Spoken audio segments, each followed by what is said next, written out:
After Uwharrie, the Jeep made it home, but the steering is definitely not right. I took some detailed pictures and I sent it off to the vendor. And after working with them, we figured out that the driver's side tie rod end is bent and the passenger side may not be bent. We won't know until we replace the driver's side. We think it might actually just be being held out of alignment. The parts aren't here yet. I was going to tear the Jeep apart this weekend. Because the parts aren't here and the weather is what it is, we're going to revisit getting this repair done when the parts do arrive sometime next week. When I sent the pictures over to the vendor, they pointed out that my hydro assist may have contributed to the bent tie rod end. And looking at the pictures in the video, where the clamp is, they may be right. That clamp is rolled very far forward.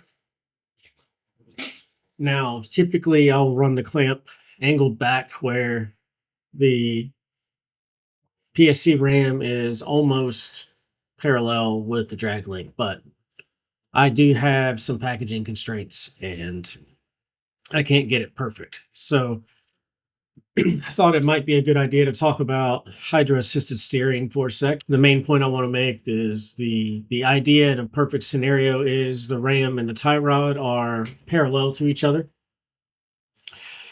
And that relationship allows all of the forces from the ram to be applied to the knuckle. And if that gets offset by any little degree, and I'll put a screenshot up or a quick clip up, that can actually apply force in the wrong direction and bend a tie rod in. Do I think that's what happened here in this case? No.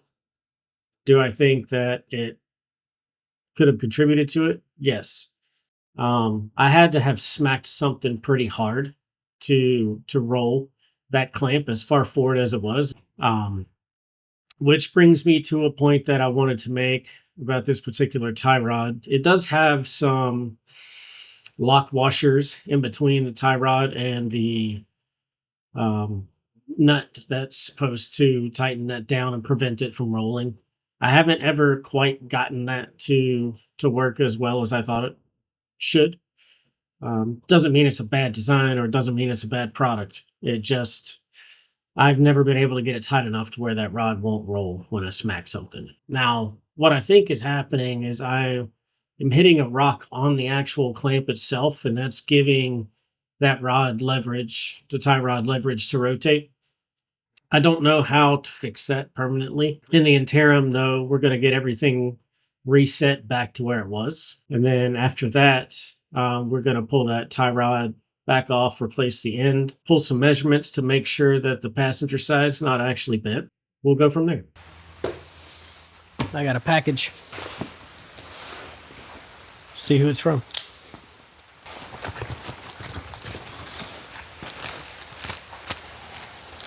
I got candy. Documentation. Ah. Well,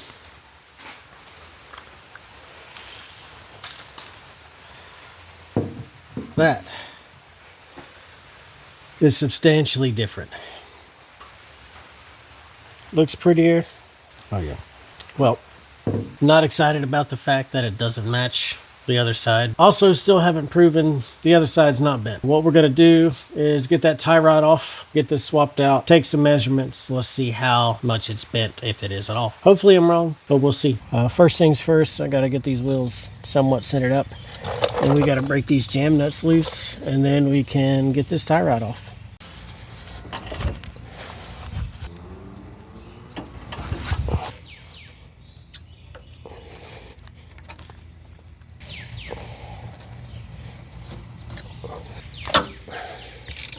All right, kids, if you're gonna attempt this at home, leave this nut here. Don't take it all the way off.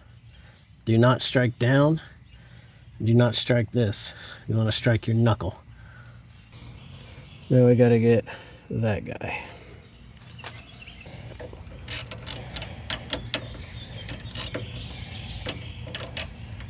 The one thing I wanted to point out too before I get all this completely about an inch. So That would explain the pop at the end of the lock. That means this ram is bottoming out before the mechanical stops on the tie rod or the knuckles. So we'll have to recenter this, and we'll have to recenter the ram. So I'll show you guys how to do that. Well, that loose.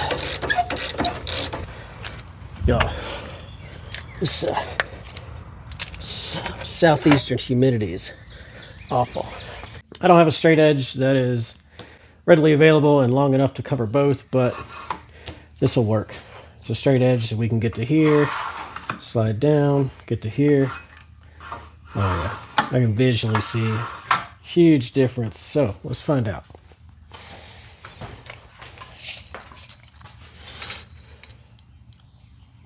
We've got about,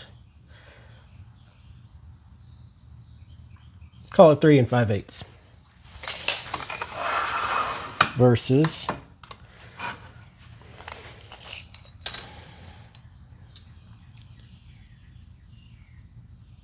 2 3/16.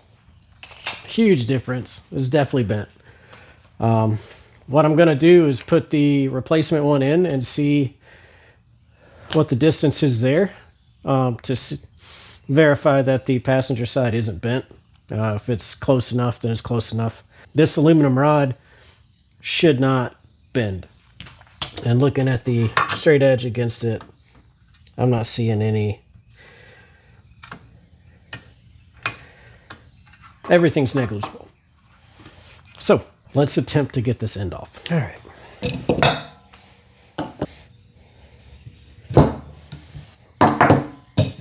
Going about this all wrong, boys.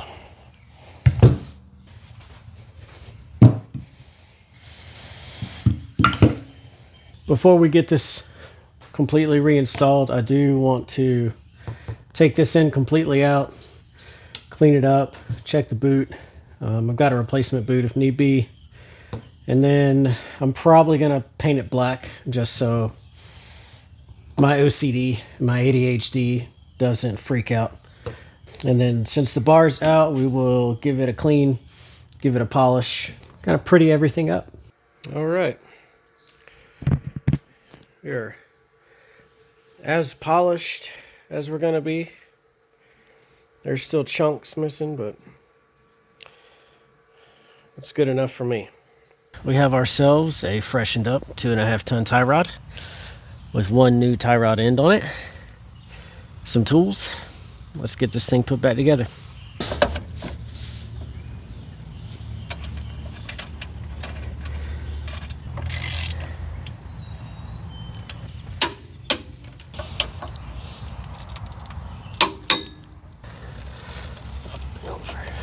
So this PSC Hydro Assist is 6.75, 6 3/4. So to find the center of the stroke, that's going to be 3 3/8.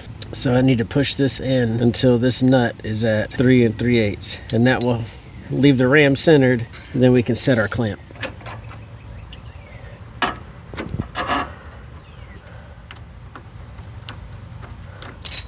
On the money.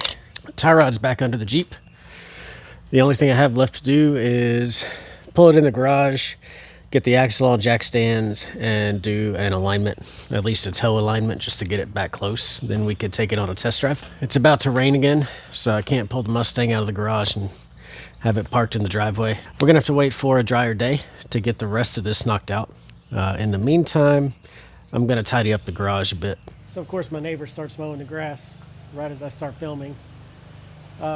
Jeep's in the garage. We're gonna get this thing up on jack stands, get the wheels off of it, get the alignment plates on it, and we're going to do a toe alignment to see how far out it is and get that corrected. And then we'll take it for a test drive and get the steering wheel straightened out.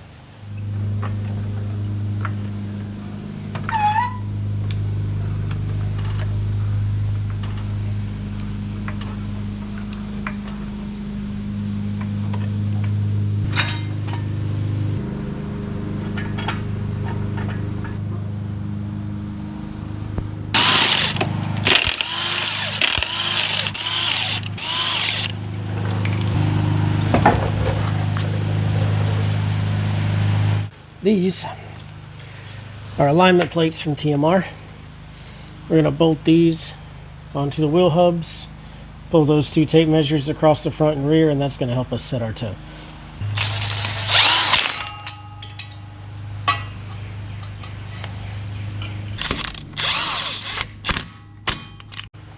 We are way out.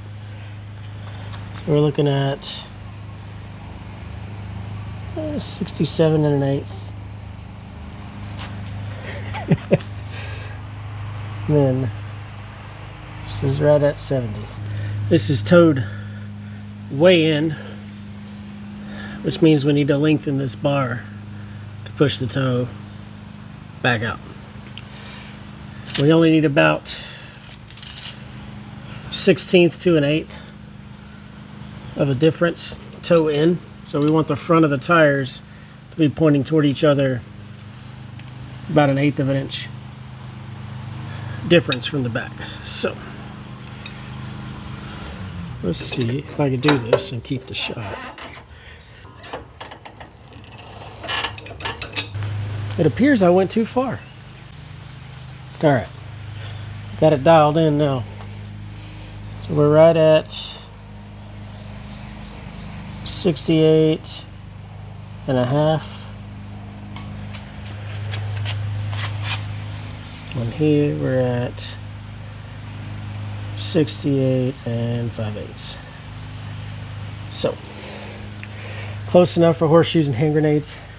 This should track much better. All we've got to do is get the tires back on, take it for a test drive, park it with the wheel, whatever position it's in with the Jeep going straight, and then adjust the drag link to center the steering wheel. We are back to 100%. Tie rod's on, torque down, everything's centered. We're not having any more tolerance issues with the hydro assist. The track's straight. Steering wheel didn't need to be adjusted, ironically. It's close enough for me. Mischief is 100%. We're going to take it wheeling this weekend. Get some footage of that. It's a local park here in South Carolina. Tempest needs an oil change and a power steering pump replacement. This is going to be the first oil change on the new motor. It's got 550 miles on it. We're going to see what kind of shape that motor's in, how much metal's in it. Hopefully none. Steel for the workbench has been ordered. It should be here next week, so hopefully I can get a video made on that of what my plans are with that, how to beef it up, how to make it a little more useful in a fabrication sense. So if you like this kind of content, let me know. I'll see you on the next one.